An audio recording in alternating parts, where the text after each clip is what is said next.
Hello, this is Matt on the Moon Lambo channel, and I hope you brought some toast because this video is going to be one hot jam. It's going to be a straight-up banger, as the youth would say.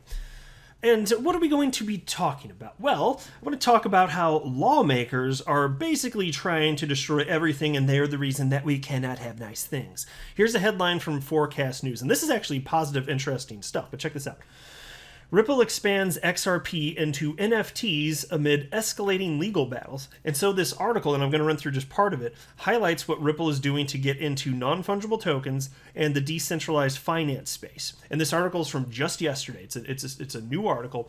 And then I want to take you through some comments from Brian Armstrong, who is Coinbase's CEO, and he articulates how basically Congress is seeking to destroy just basically, just taking a wrecking ball to the entire crypto asset class. And he specifically cites NFTs and decentralized finance. And so Ripple, just one player in this space, but it's ruining this for everyone. And this has a direct impact on XRP holders, because if there is great adoption, specifically with NFTs and decentralized finance, I personally suspect that will have a dramatic price over the price of XRP over the long haul. And not even just with Ripple being involved, just with participants in the space. And Ripple is making a push for this, a concerted effort. That's awesome. Okay, cool.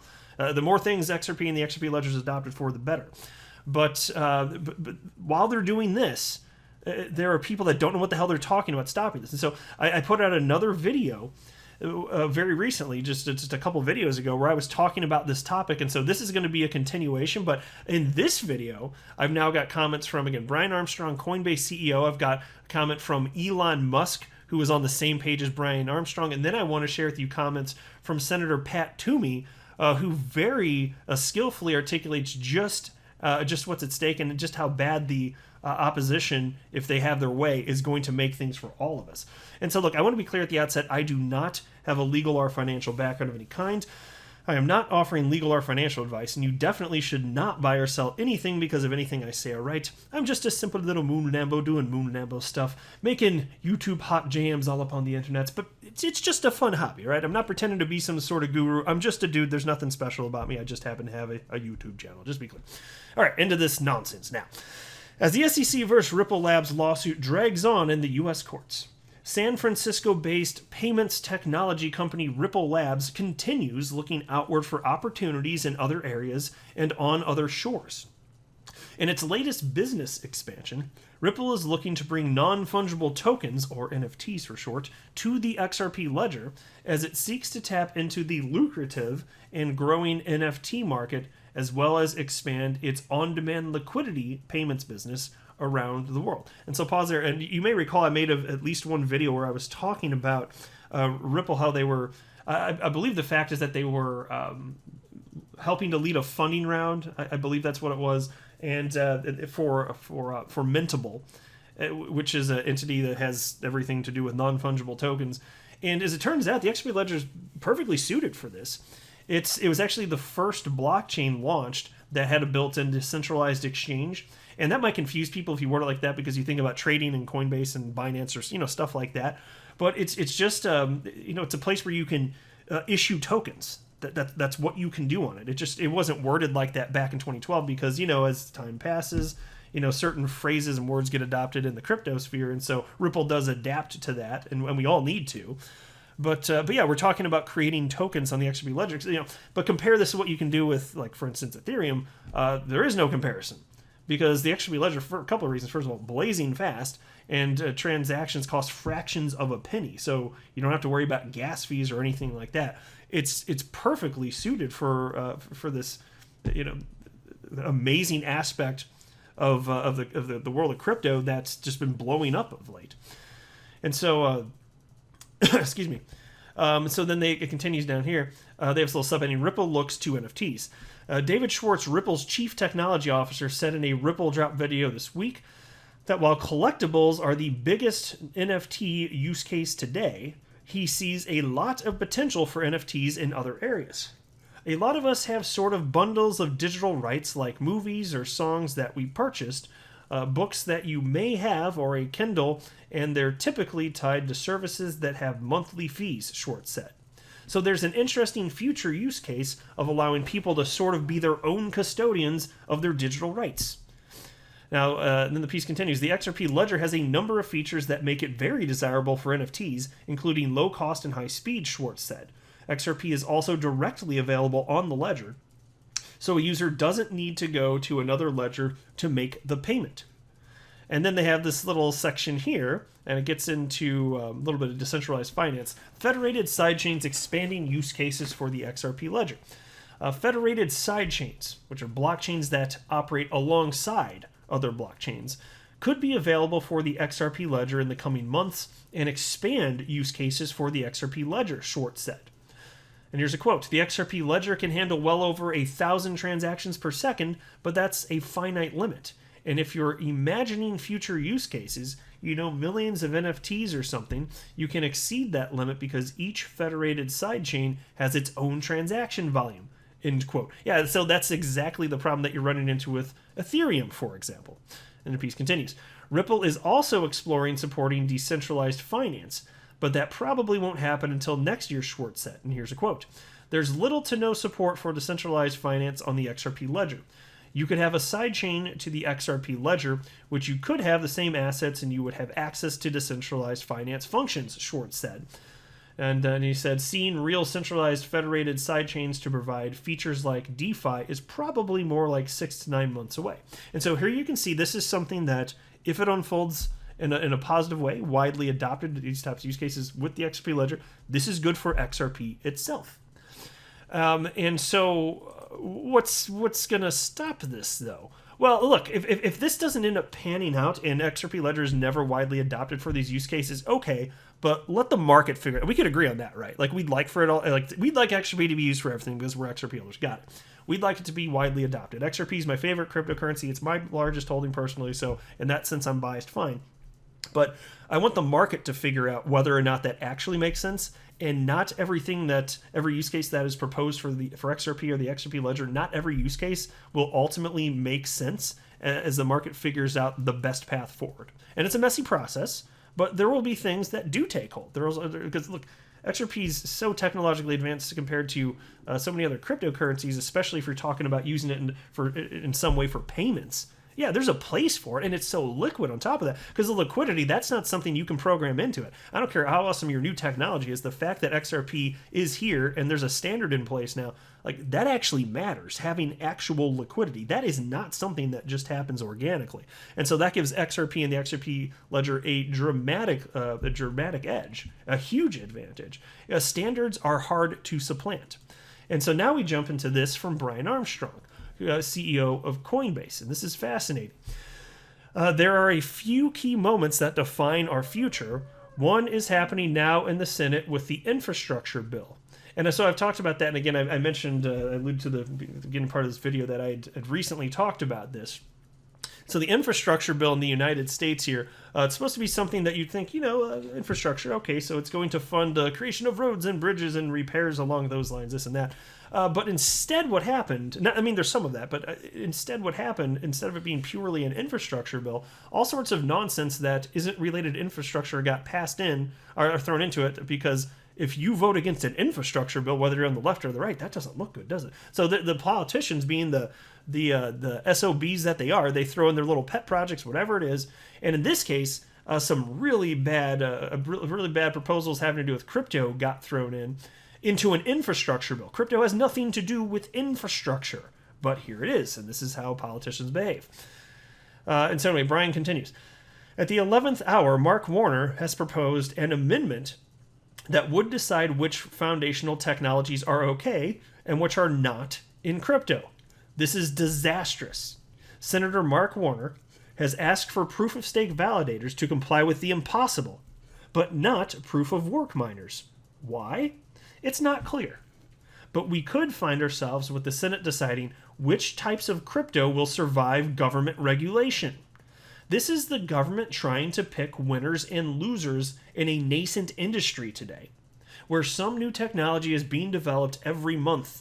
They are guaranteed to get it wrong by writing in a few exceptions by hand today.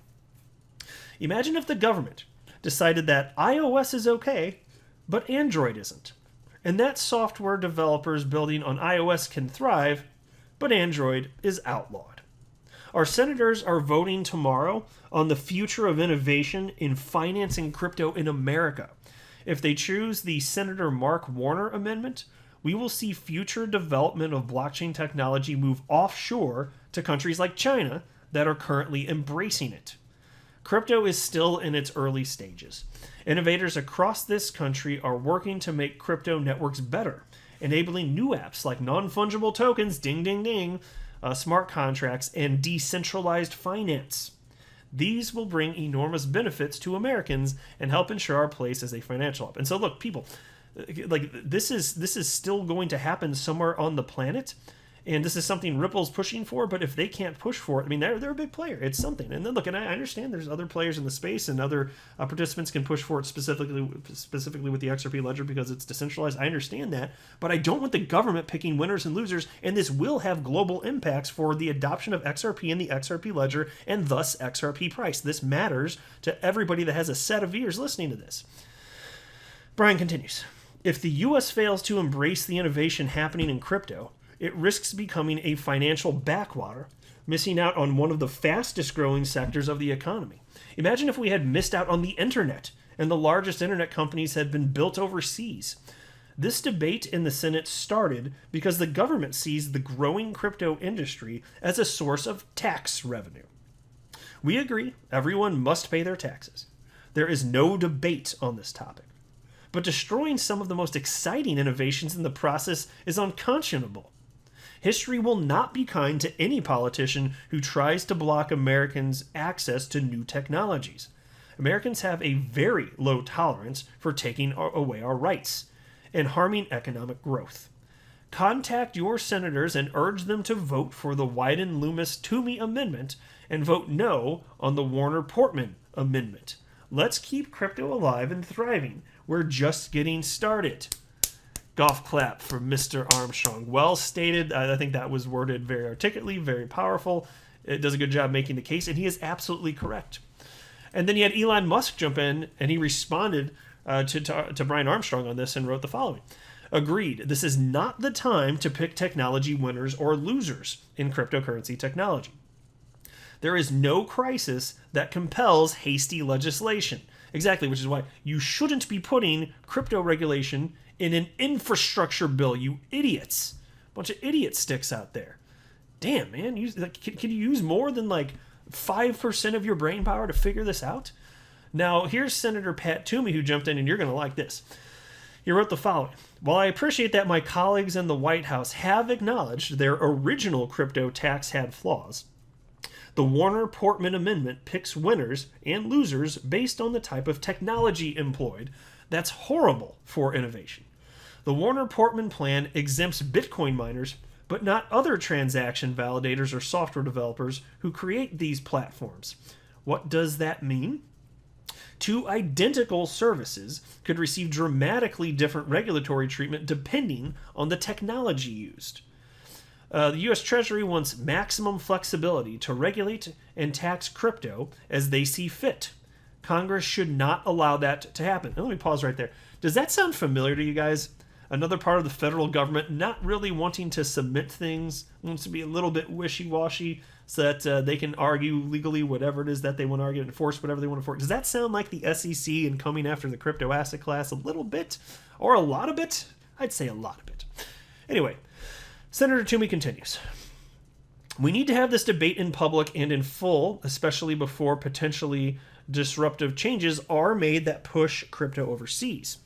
We can all agree that centralized exchanges should be subject to the reporting requirement included in this bill, just like brokers would be subject to report other assets.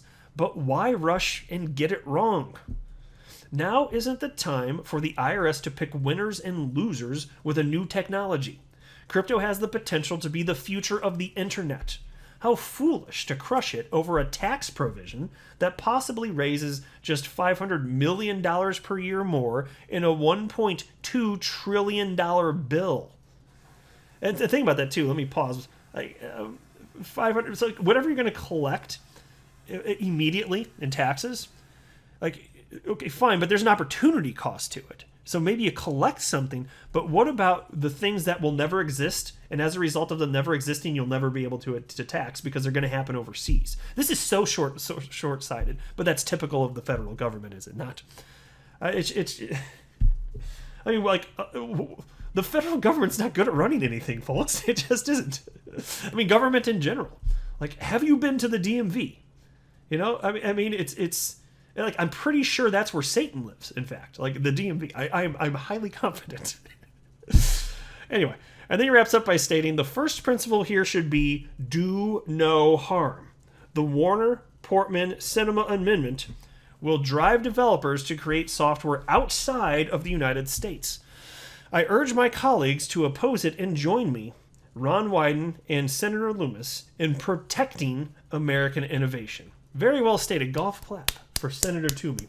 And so there's some of what's at stake. And so even if this goes the wrong way with however this is voted on today, the battle won't end here because, first of all, this wouldn't be enacted until, from what I've read anyway, until I think early 2023.